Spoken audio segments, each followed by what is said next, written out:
Hello guys, this is Ate Jo in Hong Kong. Welcome to my mini vlog. Ngayon nga ay samahan nyo akong mamili sa market. Sa Samship po nga pala kami namimili kasi ang mumura ng mga bilihin dito. Dito nga rin ako namimili ng mga ukay-ukay, mga brand new pa, tsaka may mga tag. Di ko na nga na-videohan yung mga ukay-ukay. Sa susunod na vlog ko, bibidyo ko.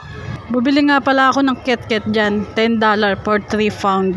At pumunta na nga ako sa bilihan ng mga karne. Bumili nga pala ako ng hipon ngayon, $45 for 1 pound.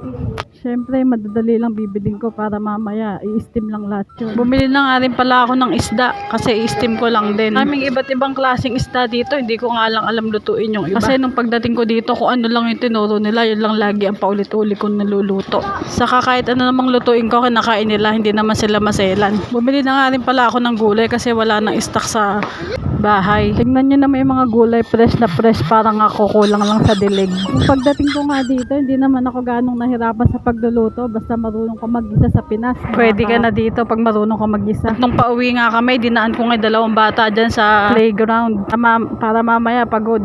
That's all for today's video. See you on my next vlog. Goodbye.